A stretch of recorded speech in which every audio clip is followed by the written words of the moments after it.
예, 안녕하십니까 성도님들. 예, 정말 오랜만에 이렇게 단에서 말씀을 전하게 됩니다. 이 단에 서기까지 며칠 전부터 되게 떨렸습니다. 예, 제가 오랜만에 제 전장을 드라이를 했고요. 그리고 아침에 와이셔츠를 다리면서 기분이 너무나 좋았습니다. 제가 제일 좋아하는 디자인의 넥타이를 또 골라서 샀고요. 오늘 제 마스크 핏이 좀 어떻습니까? 원래는 항상 일회용짜리 우리 성도님들 많이 하고 계시는데 그런 걸 착용하고 다니는데 아침에 민준이 가방에서 학교에서 받은 마스크를 몰래 그 정도로 되게 오랜만에 성도님들을 만난다는 게 저에게 되게 큰 긴장과 설렘이 됐던 것 같습니다. 아침에는 사실 식빵에다가 잼을 발라먹고 회사를 가는데요. 오늘은 일부러 저희 자매할 때 국을 좀 끓여달라고 밥심으로 말씀을 전해야겠다. 마치 새신랑이 결혼식 하루 전날 가졌던 그러한 긴장감으로 어제 잠을 자는데도 눈을 계속 감고 일부러 감고 있었거든요. 근데 잠이 오지 않더라고요. 되게 긴장이 됩니다. 어쨌든 성도님들 사실 오면 저는 한 10분이나 계시려나 하는 마음으로 왔었어요. 근데 와서 보니까 그래도 코로나가 단계가 조금 수준이 낮아지는 그래서 이렇게 성도님들을 조금은 많이 뵐 수 있어서 참 좋습니다. 가정에서도 지금 방송을 통해서 밴드를 통해서 말씀을 듣고 있을 텐데요. 여러분들 코로나가 오고 나서 여러분들의 상황은 좀 어떻습니까? 혹시 여전히 어정쩡한 생활을 하고 있지 않습니까? 아직도 이러한 시기가, 이러한 시간들이 어색하고 낯설고 그러지 않습니까? 저는 1년이 지났지만 아직도 낯선 것 같습니다.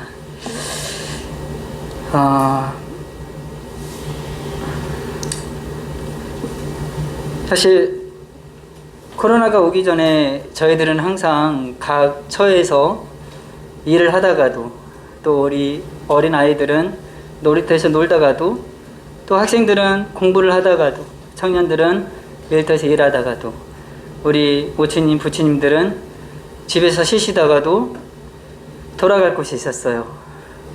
모임의 집회였죠. 근데 지금은 집회를 참석하고 싶어도 어려운 가운데 있습니다. 근데 저는 요즘 지금의 이 시대를 보면서 그 마태복음, 마가복음, 누가복음, 요한복음 이후에 사도행전이 펼쳐지죠. 복음서가 끝나고 사도행전이 시작이 될 때까지 그때 그 잃어버린 40일간의 시간들에 대해서 생각을 하게 되었습니다. 그래서 오늘 말씀의 주제는 잃어버린 시간입니다. 예수님께서 승천하시기 전에 예수님께서 십자가에서 처형을 당하시고 그리고 제자들에게 나타나서 40일간의 시간들을 보내게 됩니다. 근데 이 40일간의 시간들 동안에 제자들은 어떠한 상태였는가를 한번 생각을 해보게 되었습니다. 제가 말씀을 나름대로 이제 정리하면서 메모를 많이 했는데요. 이게 메모한 것을 보면서 말씀을 해야 되는데 이런 게 아직 익숙하지 않습니다. 최대한 제가 메모해 온 것을 보면서 그래도 말씀을 드리는 게 조금 정리가 되실 것 같아서 좀 메모해 온 것을 좀 참고하면서 같이 말씀을 보도록 하겠습니다. 예수님이 그 십자가 사건 이후에 제자들은 사실 아주 공허한 상태가 됐습니다. 어쩌면 지금 우리 코로나 시대에 우리가 보내고 있는 이 시간들처럼 예수님이 십자가 처형 이후 그 제자들은 다시 자기의 생업을 찾아서 갈릴리로 돌아갑니다. 갈릴리로 돌아가서 생업을 하고 있지만 사실은 그들에게는 큰 의미가 없는 그러한 하루하루를 보내고 있는 모습들을 보게 됩니다. 그들이 예수님을 처음 만났을 때 어땠었죠? 자신들의 생업을 버리고 예수님을 쫓았습니다. 그리고 예수님을 쫓아 배우고 또 예수님이 주신 능력으로 여러 마을들을 돌아다니면서 복음을 전하기도 하고 귀신을 쫓아내는 그러한 여러 가지 일들을 했습니다. 그런데 어느 날 갑자기 예수님께서 돌아가시고 나서 그들은 아무것도 할 수 없었습니다. 다시 갈릴리로 돌아갈 수밖에 없었죠. 그리고 그들은 어정쩡한 생활을 하게 됩니다. 예루살렘에 남아 있을 수가 없었죠. 왜냐하면 예수님을 죽인 대제사장들이 그곳에 있기 때문에 너무나 무서웠겠죠.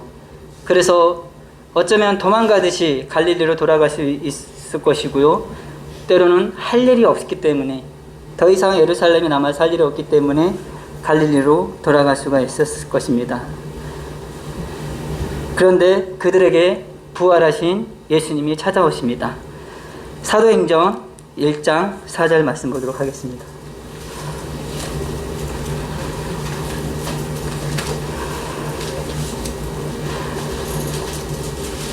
사도행전 1장 4절 사도와 함께 모이사 그들에게 분부하여 이르시되 예루살렘을 떠나지 말고 내게서 들은 바 아버지께서 약속하신 것을 기다리라. 예루살렘을 떠나지 말라. 예수님께서 부활하셔서 제자들에게 나타나셔서 하신 첫 번째 분부하신 명령이십니다.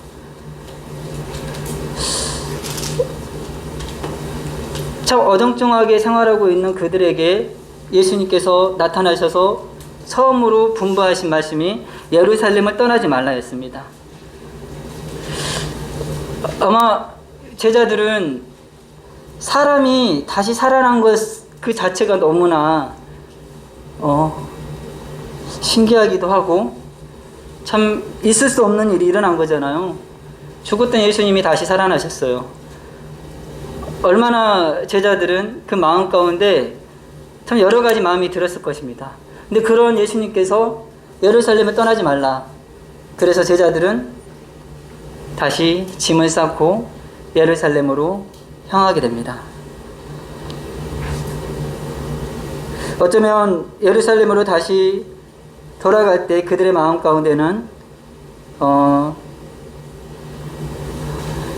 죽음에 대한 공포가 조금은 사라졌을지도 모릅니다. 예수님이 직접 살아나셨고 직접 보여주셨고 말씀해 주셨고 예루살렘으로 돌아가라고 말씀하셨기 때문에 그들 마음 가운데는 이 예루살렘으로 돌아가는 것에 대한 공포감이 아마 조금은 줄어들지 않았을까라는 생각이 듭니다. 잠시 좀 생각을 해보면 좋겠습니다. 예수님이 부활하신 이후에 제자들에게 여러 번 나타납니다. 어떻게 나타나죠? 스르륵 하고 나타납니다. 방문이 닫혀 있고 다 닫혀 있는데 스르륵 하고 오십니다. 그런 모습을 본 제자들이 어땠을까요? 만약에 우리가 이렇게 있는데 예수님이 이 벽을 뚫고 스르륵 들어오시는 거예요. 얼마나 놀랐겠습니까? 근데 제자들 마음속에는 또 어떤 마음이 있었을까요? 예수님이 언제 또 오시려나? 언제 스르륵 오시려나? 아마 그런 마음이지 않겠습니까? 뭔가 신기하면서도 상당한 경험해보지 못한 그러한 장면들을 보면서도 한때는 예수님이 항상 제자들과 함께 있었는데 예수님께서 부활하신 이후에 제자들에게 어느 날 갑자기 스르륵 옵니다. 아, 제자들의 마음속에는 예수님이 언제 오시려나 계속 기다리고 있는 제자들의 모습을 좀 상상해 보게 됩니다. 한편으로는 그런 제자들의 모습이 또 한심해 보이기도 합니다. 왜냐하면 그저 기다리고만 있어요. 예수님이 오시기를. 근데 그 일이 하루 이틀도 아니고 평생을 예수님이 스르륵 나타나기만을 기다린다고 한다면 그게 얼마나 참 한심스러운 일입니까?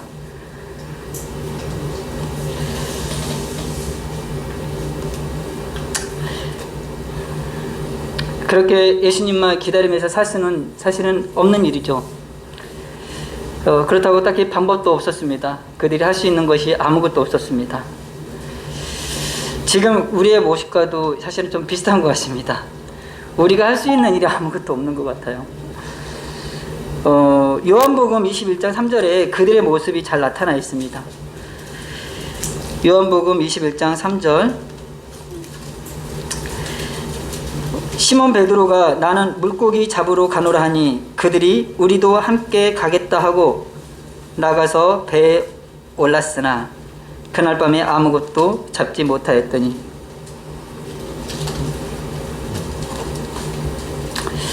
다 알고 있는 장면이죠. 베드로가 물고기나 잡으러 가야겠다. 그랬더니 옆에 있던 다른 정 7명의 제자들이 나도 같이 가자. 어떻게 보면 참 심심한 하루, 뭔가 일은 하고 있지만 의미 없는 하루를 보내고 있는 겁니다. 그들은 한때 예수님을 쫓아다니면서 많이 배웠고요. 예수님이 병든 자를 치료하는 모습을 보았고, 예수님이 가난한 자의 친구가 되는 것도 봤고, 예수님이 아무도 친구하지 않는 세리와 함께 식사를 하는 장면도 보았고, 그리고 상종하지 않는 사마리아 여인에게 찾아가는 모습도 보았습니다. 그리고 그런 예수님을 보면서 배우고 또 예수님께서 주신 능력으로 열심히 전도하고 여러 마을을 지나다니면서 귀신도 쫓아내는 그런 능력을 행했던 그들이 지금은 할 일이 없고 뭔가 찾지 못해서 그냥 생업으로 돌아가서 고기나 잡으러 가자. 다른 옆에 있던 제자들도 나도 같이 가자. 이런 의미 없는 하루하루를 보내고 있는 것입니다.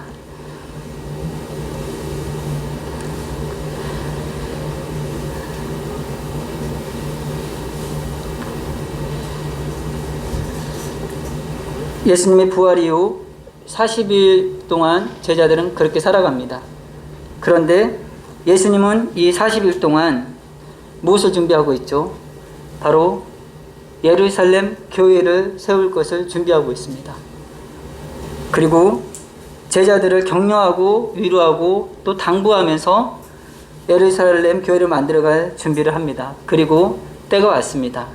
드디어 예수님께서 승천하실 때가 온 겁니다. 우리 예수님께서 승천하시기 전에 마지막으로 제자들에게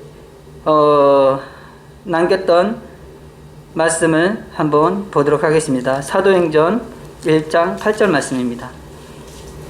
예수님께서 40일 동안 부활하실 40일 동안 제자들에게 나타나셨고, 그리고 이제 승천하시기 직전 마지막으로 제자들에게 당부하는 말씀입니다.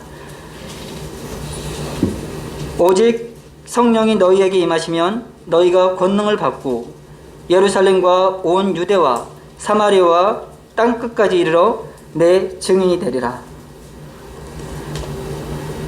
이제는 더 이상 예수님께서 스르륵 하고 들어오지 않습니다. 왜냐하면 이 말씀을 하시고 예수님은 승천하셨기 때문입니다. 예수님께서 어정쩡해 보이는 그러한 제자들에게, 할 일이 없는 제자들에게 명확하게 지시를 합니다. 어떤 지시를 하시죠?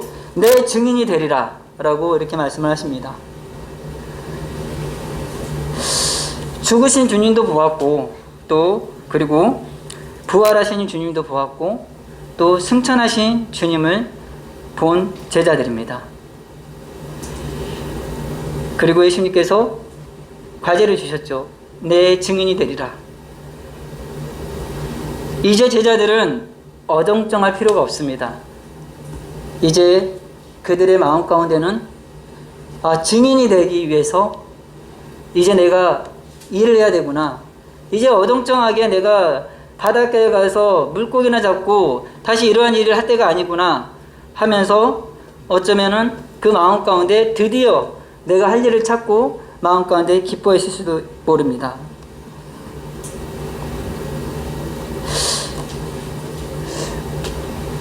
지금 우리는 코로나 시기에 살고 있습니다.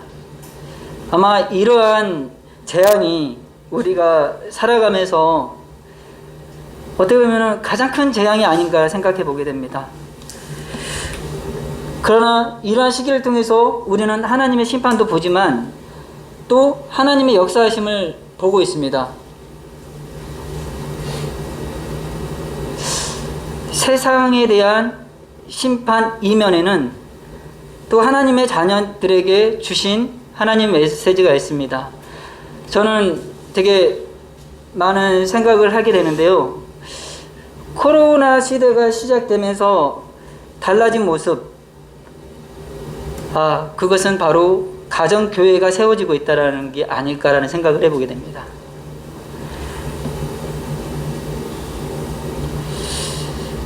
아마도 성도님들은 저마다 하나님을 찾는 저마다의 방법을 아마 찾아가고 있는 것 같습니다. 각 가정마다 하나님을 찾는 방법이 이제 찾아가고 있을지 모릅니다. 한때 우리는 어땠습니까? 그냥 교회 집회에 참석하는 것이 마치 믿음의 선거처럼 어쩌면은 집회가 한때는 식상할 정도로 그렇게 생활을 하지 않았나라는 생각을 해보게 됩니다.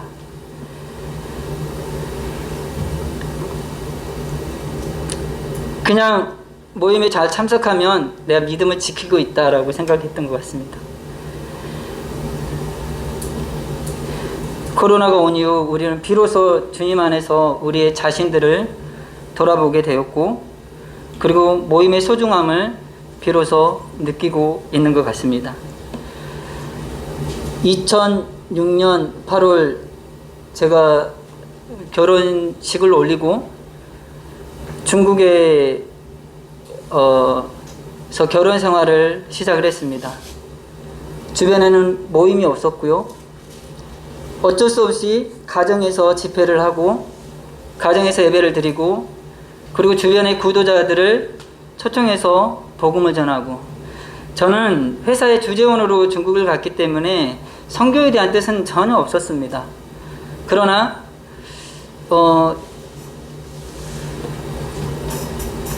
그렇다고 하나님 믿는 사람들이 모임이 없다고 가만히 있을 수 없지 않습니까? 그래서 가정에서 이렇게 집회를 시작하면서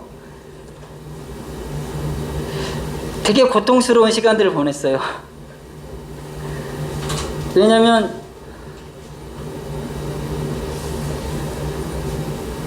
혼자 다 준비해야 됐어요. 지금 생각해보면 그때 영적으로는 정말 많이 성장을 했었던 것 같은데, 또 한편으로는 너무나 힘든 시기였기 때문에 이런 시간들이 빨리 끝났으면 좋겠다라는 생각을 했었습니다. 생각해 보십시오. 이제 형제 혼자고 자매님들 몇 분 있고 구도자들 몇 분 가정에 오는데, 찬양도 제가 선택하죠. 말씀도 예배 드려야 되니까 예배에 대한 준비, 기도, 떡기도, 장기도, 그리고 말씀을 시작하기 전에 또 기도, 그리고 또 말씀을 또 증거해야 되고, 이러한 시간들이 너무나 힘들었습니다. 그래서 이런 시간들이 빨리 끝났으면 좋겠다. 내가 사는 지역에도 모임이 세워졌으면 좋겠다.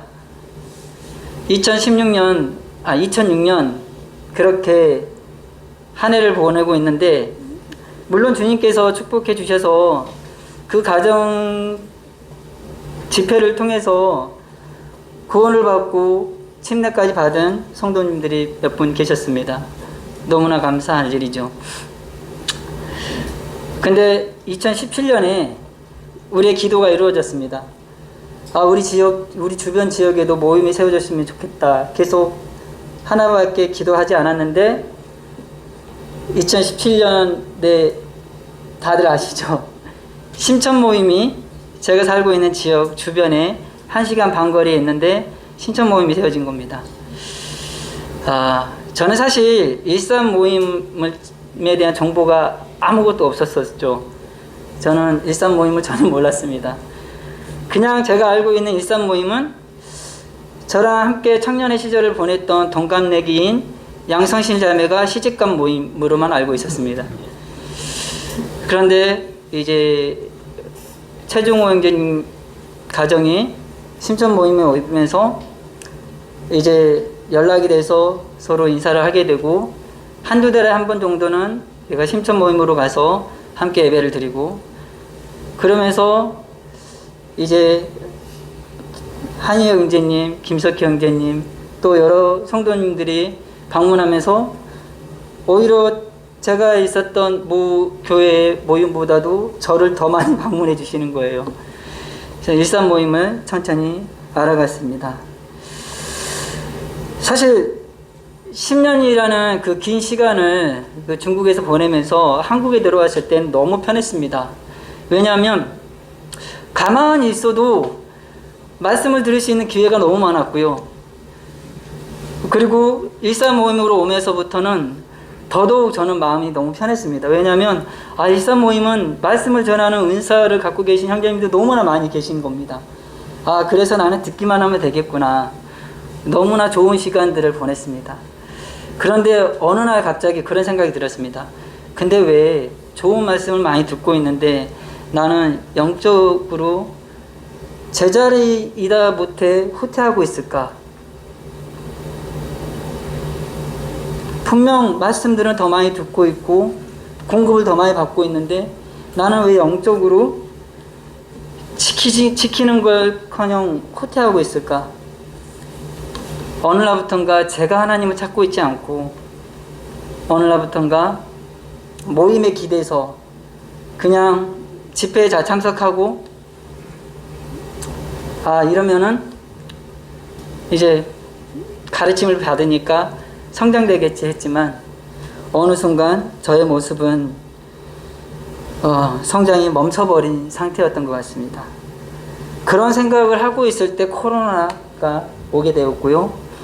그러면서 우리가 봤던 제자들처럼 어정쩡한 생활을 할 수밖에 없었고 그런 과정 중에서 돌아보게 되고 가정에서의 큐티를 시작하게 되고 가정교회가 세워지게 되는 모습들을 보게 됐습니다.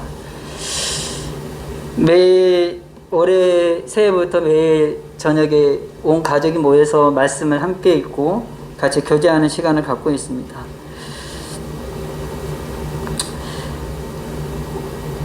아마 제가 그랬던 것처럼 각 가정에 있는 성도님들 그리고 여기에 오랜만에 나오신 성도님들 아마도 제각기 하나님 안에서 방법을 찾아가고 있는 것으로 알고 있습니다.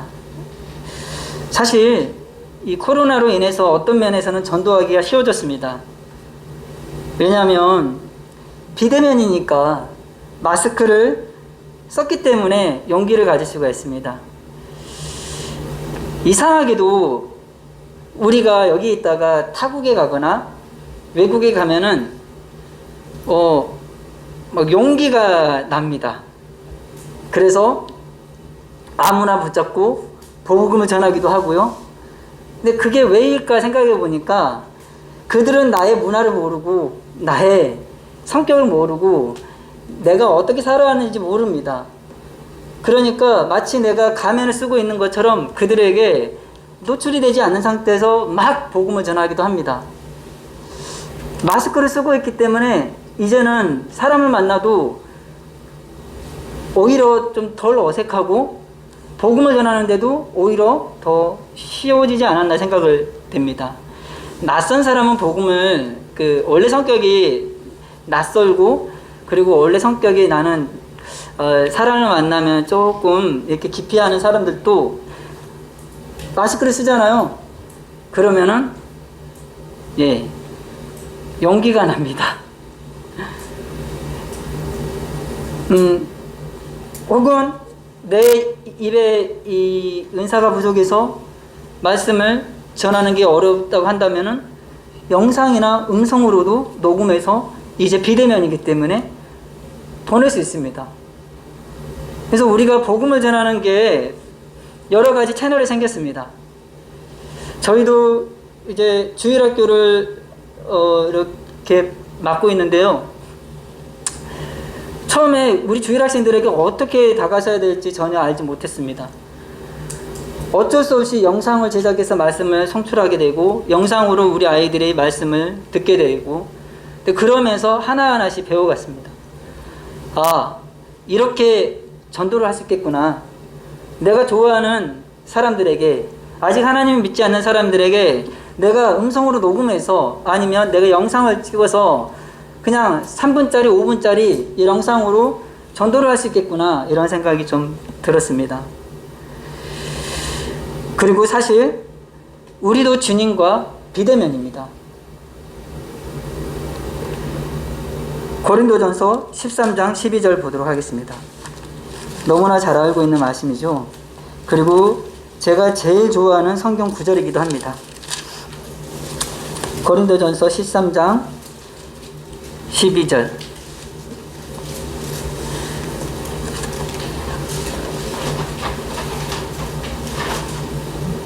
우리가 이제는 거울로 보는 것 같이 희미하나 그때에는 얼굴과 얼굴을 대하여 볼 것이요. 이제는 내가 부분적으로 아나 그때에는 주께서 나를 아신 것 같이 내가 온전히 알리라. 지금 우리는 희미하게 거울로 보는 것 같이 그렇게 살아가고 있습니다. 다행히 성경을 통해서 하나님을 알아가고 또 교제를 통해서 성령님의 인도하심에 따라서 우리가 하나님의 성품을 이해하고 성도들의 성품을 보면서 성도들의 변화되는 모습을 보면서 하나님의 모습을 우리는 보고 있습니다. 그러나 그것은 부분적으로 아는 것입니다. 우리가 모두 천국에 가게 될 경우에는 이제 얼굴과 얼굴을 대면해서 우리 주님을 만나게 됩니다. 그때는 분명합니다. 사실 말씀을 보면서 분별의 차이가 있을 수도 있습니다. 근데 그것이 잘못됐다는 생각도 들지 않습니다. 왜냐하면 어떤 각도에 따라서 보느냐에 따라서 다르게 볼 수는 있거든요. 하지만 때로는 그 부분 때문에 마찰이 생기기도 하고 변론이 생기기도 합니다. 그러나 우리가 하늘나라에 갔을 때 그러한 부분들이 분명하게 보인다라는 겁니다. 이 얼마나 참 기대되고 또 설레이고 또 소망이 되는 말씀입니까? 예수님의 승천 후 제자들은 이제 할 일이 생겼습니다. 그것이 무엇입니까? 약속을 기다리는 것이었습니다. 바로 보혜사 성령을 보내주신다는 그 약속. 그들은 한 번도 경험하지 못한 성령을 기다립니다. 기다리는 것도 경험이 있어야지 기다리잖아요. 근데 제자들은 한 번도 경험해보지 못한 성령을 기다립니다. 왜냐하면 예수님께서 보내주신다고 말씀하셨기 때문에. 사도행전 1장 12절 말씀 보도록 하겠습니다.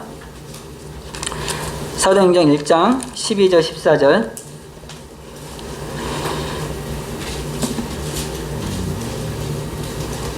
제자들이 간나몬이라 하는 산으로부터 예루살렘에 돌아오니 이 산은 예루살렘에 가까워 안식일에 가기 알맞은 길이라. 들어가 저희 유하는 다락에 올라가니 베드로, 요한, 야고보, 안드레와 빌립, 도마와 바돌로메, 마테와 및 알페오의 아들 야고보, 셀롯인 시몬, 야고보의 아들 유다가 다 거기에 있어 여자들과 예수의 모친 마리아와 예수의 아우들로 더불어 마음을 같이하여 전혀 기도에 힘쓰니라. 이들은 전혀 경험하지 못한 성령을 기다리면서 했던 것이 있습니다. 바로 다 같이 모여서 마음을 같이 하면서 전혀 기도에 힘썼던 것입니다. 오늘날 우리도 마음대로 모이지도 못하고 어정쩡하게 살고 있는 저희들에게 어쩌면 가장 필요한 부분이 이 말씀이 아닐까 생각이 듭니다. 경험해보지 못한 것들을 우리는 경험하고 있습니다. 이때 우리에게 가장 필요한 것은 기도에 힘을 써야 된다라는, 그때 그 당시에 제자들이 성령을 기다리면서 보여줬던 이러한 자세가 아닐까 생각이 되어집니다.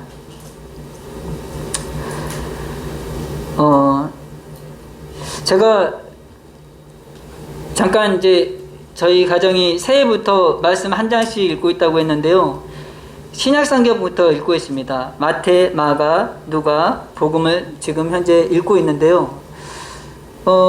복음서를 통해서 물론 이제 되게 유익한 시간을 보내고 있습니다. 마태복음, 마가복음, 누가복음은 공간복음이라고 해서 공통된 사건들의 이야기들이 많이 나옵니다. 물론 그 기자들의 그 성격에 따라서, 기자들의 그 패턴에 따라서 약간 다르게 설명하는 부분들은 있지만 같은 사건을 이야기하는 부분들이 있습니다.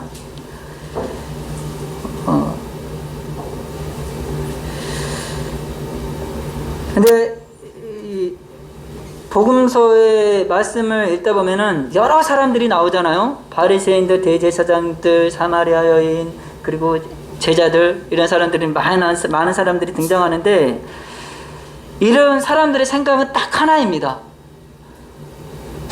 사람들의 생각 무엇일까요? 요한복음 10장 20절 말씀 보도록 하겠습니다. 요한복음 10장 20절 21절.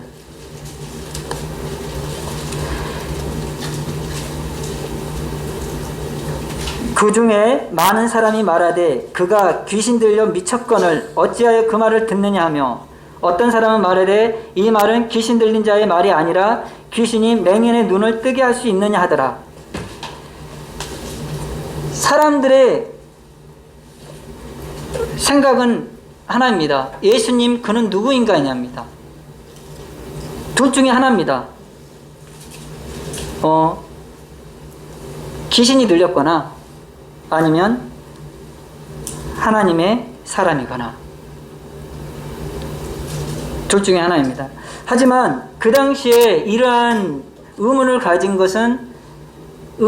가진 사람들의 의문은 상당히 좋은 의문인 것 같습니다. 분명하게 예수님 누구인가를 갖다가 분명하게 질문하고 의문을 갖고 생각해 보는 것은 정말 중요한 일입니다. 예수님은 3년이라는 짧은 시간 동안에 많은 대중들에게 나타났습니다. 어쩌면 어떤 선지자보다 짧게 나타났습니다. 하지만 예수님이 어떤 선지자도 자신이 하나님이라고 말한 선지자가 없습니다. 예수님은 내가 하나님이다, 내가 하나님이라고 말합니다. 어떤 선지자도 자신이 하나님이라고 말한 선지자가 없었는데 예수님은 본인이 하나님이라고 하는 겁니다. 어떻게 보면 그들로서는 어이없는 일이죠. 사람인데 하나님이라니. 한 번쯤은 심각하게 이 사실을 놓고 고민해 볼 필요가 있습니다. 복음서의 예수님의 행적을 세밀히 읽으면서 그가 정말 진짜 하나님인지 아니면 미친 사람인지를 찾아봐야 되는 게 맞는 것입니다. 바로 그때 그 사람들처럼요. 그 당시에 사람들은 예수님의 행적을 보면서 갈등했지만, 지금 저희들은 이 시대에 살고 있는 많은 사람들은 성경을 보면서 갈등하면 됩니다. 정말 성경 안에 있는 예수님의 행적을 보면서 사실은 목숨을 걸고 갈등해야 됩니다. 왜냐하면 예수님께서 자기 이름으로 내걸고 말씀하신 것이 바로 영생이기 때문이거든요. 부자가 되는 것, 건강해지는 것, 그리고 자식 문제를 어떻게 해결하는지, 이런 거에 대한 주제가 아닙니다. 그런 주제는 갈등할 필요가 없습니다. 왜냐하면 내가 어떻게 하느냐에 대해서 건강해질 수 있고, 어떻게 하냐에 대해서 내가 저축을 많이 하지 부자가 될 수도 있는 거고요. 어떻게 교육을 하면 자식을 문제를 해결할 수 있을까? 이거는 우리가 어떻게 하냐에 따라서 달라질 수 있지만 영생이라는 문제는 저희들이 어떻게 하냐에 따라 달라지는 것이 아닙니다. 그렇기 때문에 이 부분은 정말 내 목숨을 걸고 생각해보고 고민해야 될 부분입니다. 그렇다면 제자들은 어땠을까요? 바리새인들은 예수님을 부인하고 대제사장도 부인하고 여러 사람들이 부인했지만 제자들은 그러면 예수님을 하나님이라고 믿었을까요? 아닙니다. 우리 말씀을 읽어보면은 예수님을 선생님처럼 생각하면서 따라다녔던 부분들도 많이 있습니다. 제자들이 혹시 다 믿음이 좋은 사람들이라고 생각하십니까? 부활을 믿지 않았던 도마는요? 한 집에 살았던 예수님의 동생들이 있죠. 야고보와 유다. 그들은 형 예수님한테 이렇게 말합니다. 유명해지고 싶으면 수도인 예루살렘으로 가지 왜 갈릴리에서 이러고 있느냐 하면서 예수님을 대해서 빈정대기도 했습니다. 하지만 그들은 어쩌면 뼈를 깎는 그러한 시간들, 그러한 갈등들을 통해서 예수님을 하나님으로 영접합니다. 우리가 잘 알고 있는 야고보서 1장 1절 말씀, 유다서 1장 1절 말씀, 바로 예수님의 동생인 제자들이 쓴, 예수님의 동생들이 쓴 말씀입니다. 근데 어떻게 표현하고 있죠? 한번 볼까요? 야고보서 1장 1절.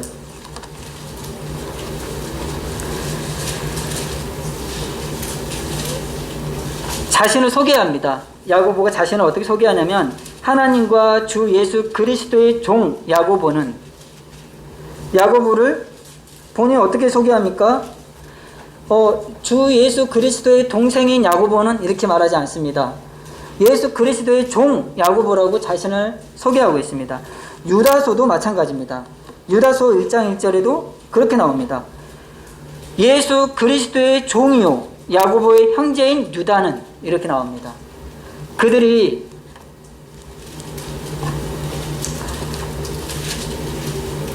그러한 갈등 속에서 하나님 앞에 나오는 장면들입니다. 우레의 아들이라고 불린 요한은 어떻습니까? 아주 성격이 급한 사람이었고, 그리고 정말 그 초등적인 생각을 가졌던 사람이었던 것 같기도 합니다. 오른쪽 왼쪽 이런 부분에 대해서 따지고. 근데 그러한 요한이 어떻게 변했습니까? 그렇게 불같은 성격의 이 요한이 요한복음을 기록하고 사랑을 나타내는 요한 1, 2, 3서를 기록했습니다. 그리고 이 태초에 말씀이 계시니라 이러면서 이 말씀이 곧 하나님이시니라 하면서 예수님을 소개합니다. 예수님에 대한 시각이 이렇게 변해가고 있습니다. 그들의 심리적인 부분들, 그리고 그들의 감정, 성경을 하나하나 읽어보시면 그들의 긴장되는 그런 감정과 그들의 심리적인 변화들, 그리고 하나님 앞에 나오는, 예수님 앞에 나오는 그들의 모습을 볼 수가 있습니다. 결국 그들은 믿음 안에 들어오게 됩니다. 지금 우리는 어정쩡한 시대에 살고 있지만 현재 우리들의 모습을 복음서와 사도행전 중간 사이인 그 제자들의 모습을 통해서 저희들의 그 삶을 투영해 보고 있습니다.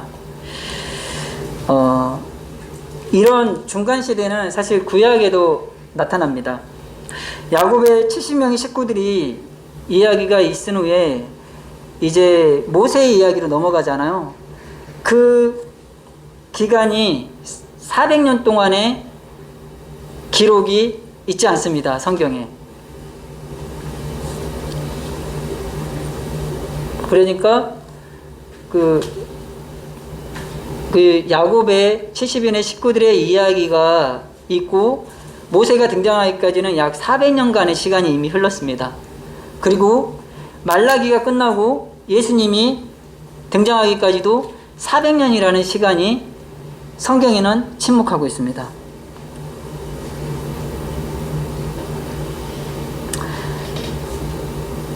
이 시기를 우리는 이제 암흑의 시기라고도 하고 또 신구약의 중간시대라고 하기도 합니다. 하지만 신약 성경을 읽다 보면은 이 400년간의 그 이스라엘에 어떤 일이 있었는지 짐작할 수가 있습니다. 죄송합니다.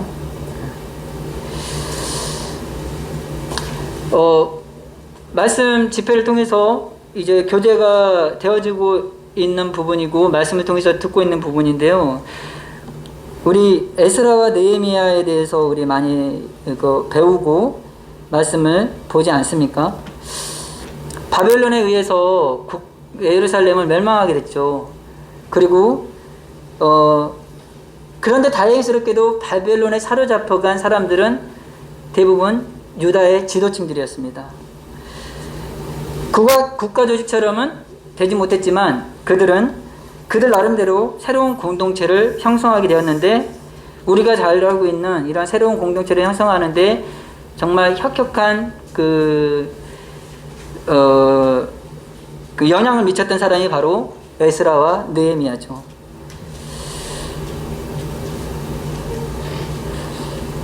이 중간 시대에 살고 있는 사람들이 그 어디에 흩어져 있는지, 어쩌면은 그러한 그 흩어져 있는 사람들의 모습을 이렇게 성경을 통해서 한번 생각해 보면 참 도움이 많이 될 것 같습니다. 먼저 북이스라엘 사람들, 북방 이스라엘 사람들은 어떻게 살고 있었죠? 성전을 재건축할 때 자기네들도 함께 하겠다고 했는데 거절했습니다. 그리고 나서 그들 나름대로의 아마 성전을 지었던 것 같습니다. 요한복음 4장 20절에 보면은 사마리아 여인이 나오잖아요. 그리고 사마리아 여인이 이런 말을 합니다. 그들에게, 우리는 그 당시 그들에게 또 예배 장소가 있었다라는 것을 4장 20절을 통해서 한번 보겠습니다. 요한복음 4장 20절.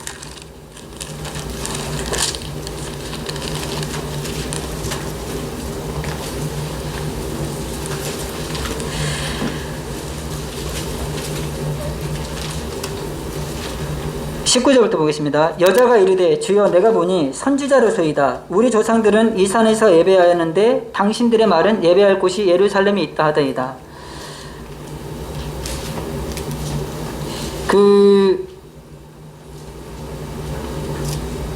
예배 장소가 있었다라는 얘기에 대해서 어떤 여인이 이야기를 하고 있습니다. 예루살렘의 성전이 재건되었던 것처럼 그들도 그들 나름대로 세계 중심의 종교 문화를 형성하고 살았던 것을 볼 수가 있습니다. 우리가 그 팔레스타인 지도를 보면은요, 예루살렘이 제일 밑에 남방 지역에 있고요. 그리고 사마리아가 있고 그 다음에 갈릴리가 있습니다. 이거를 하나의 도로 이해하시면 됩니다. 전라도, 그리고 중간에 대전, 충청도, 그 다음에 경기도, 이렇게 이해하시면 됩니다. 전라도에서 여기 경기도 오려면은 반드시 이 충청도 이쪽을 이렇게 거쳐서 와야 되지 않습니까? 서해안 고속도로 해가지고. 그것처럼 그 땅에 그 지도를 보면 알 수가 있는데요. 근데 갈릴리에는 원래는 북이스라엘 사람들이 사는 땅 지역입니다. 근데 그곳에도 유대인들이 살고 있었습니다. 그 사마리아 지역은 북이스라엘 사람들이 들어와서 이방인과 결혼해서 거기서 사마리아의 사람들이 살고 있는 거죠. 그래서 유대인들은 사마리아 사람들과 상종도 하지 않았습니다. 그런데 상종하지 않았던 그곳에도 유대인들이 있었습니다. 예수님이 자라나신 곳이 어디시죠? 예수님이 베들레헴에서 태어났지만 예수님이 자라나신 곳은 갈릴리입니다. 그래서 그 400년이라는 시간 동안에 유대인들은 제각기 흩어져서 살았던 모습들을 볼 수가 있습니다. 근데 그뿐만이 아닙니다. 팔레스타인 그 지역에서 흩어져 살았을 뿐만 아니라 성경을 보면은 여러 지역, 다른 나라로 그 400년이라는 시간 동안에 많은 유대인들이 흩어졌습니다. 제가 좀 찾아봤거든요. 이스라엘 그 팔레스타인 땅을 벗어나서 외국에 흩어져서 살았던 것들을 찾아보니까 메소포타미아, 바사, 이란이라는 곳입니다. 그리고 터키 지역의 소아시아, 에베소, 우리 잘 알고 있는, 그리고 유럽, 빌립보와 데살로니가, 마게도냐, 아테네, 고린도 지역 등등, 그리고 이탈리아, 러시아, 심지어는 어떤 박물관에 그 당시에 일본에서도 유대인이 살았다라는 것을 증거해 놓은 이러한 흔적들을 박물관에 전시해 놨다고 합니다. 그 중간 시대에 유대인들은 제각기 흩어졌습니다. 여러분들 사도행전을 읽다 보면은 사도 바울이 복음을 전하러 갈 때 제일 먼저 간 곳은 회당입니다. 이방인들에게 복음을 전하러 갔는데 회당을 찾아갔어요. 그건 무슨 뜻이죠? 흩어져 있는 그 유대인들이 제각기 자기 나름대로 회당을 지어놓고 하나님을 섬기고 있었다는 것입니다. 비록 사마리아 여자의 고백이지만 우리에게도 우리는 이 산에서 예배를 드렸다. 그리심산에서 세겜에서 예배를 드렸다라고 말하는 것처럼 그들도 각자 나름대로 곳곳에 흩어져서 회당을 짓고 그곳에서 하나님을 섬겼던 것이죠. 사도 바울이 전도할 때마다 회당에 모여서 복음을 전했던 것을 볼 수가 있는데, 하나님께서는 이미 유대인들을 그 400년 시간 동안 하나님께 침묵하신 것이 아니라 유대인들을 각 지역으로 다 흩으셨습니다. 그리고 이방인들에게 복음을 전할 때 사도 바울, 이방인의 사도라고 하는 사도 바울이 돌아다니면서 그 곳에 흩어져 있는 유대인들이 모이고 있는 그곳에서 복음을 전하게 됩니다. 이 400년이라는 시간은 잃어버린 시간이 아니었습니다. 만약에 그런 시간들이 없었다면 지금 저희들은 복음을 듣고 있지 못할 것입니다. 지금 코로나로 인해서 모임의 출입이 제한이 되고 있습니다. 우리는 이때 무엇을 해야 할까요? 이제는 어쩌면 그동안 우리가 예배당에서 즐겼던 평안, 우리가 예배당에서 누렸던 그 기쁨, 이러한 복음의 소식들을 이제는 마땅히 흩어져서 여러 사람들에게 전해야 되지 않겠습니까? 어정쩡한 이때 하나님의 약속을 기다리면서 늘 기도에 힘쓰면서 살았던 제자들의 모습처럼 우리도 비록 어정쩡한 시대에 살고 있는 저희들이지만 이때에 우리들은 준비를 해야 됩니다. 그리고 하나님의 기쁜 소식들을 많은 사람들에게 나타내야 되는 것이 아닌가라는 생각이 듭니다. 말씀을 마태복음이나 이런 말씀 보다 보면은 제자들에게 능력을 주잖아요. 근데 능력을 제자들에게 주셨는데 그 능력을 적재적소에 잘 사용하지 못하는 제자들의 모습을 볼 수가 있습니다. 70인을 보냈을 때 그들이 귀신을 쫓아내고 복음 전하고 돌아왔을 때 마음 가운데 기쁨이 있었습니다. 근데 그러한 그들도 능력을 잘 사용하기도 했었지만 때로는 병을 든 아이를 고치지도 못하고, 그래서 어떤 사람이 찾아와서 너의 제자가 못 고치니 예수님 당신이 고쳐다오 이렇게 이야기합니다. 능력을 발휘하지 못하는 제자들의 모습을 볼 수 있고요. 또 어떤 제자들은 누가복음 말씀이었던 것 같은데요.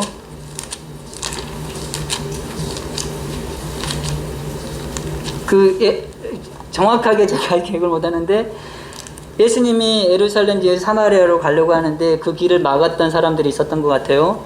그러니까는 요한과 또 어떤 제자가 예수님 어떻게 할까요? 저들을 그냥 불로 심판을 내려버릴까요? 하면서 자신들이 갖고 있는 능력을 알기 때문에 그러한 예수님이 주신 능력인 것을 착각하고 자신들이 이렇게 해버릴까요? 하면서 오히려 예수님한테 질문하는 장면들이 나옵니다. 능력을 오만하게 쓰려고 하는 제자들의 모습을 볼 수가 있습니다.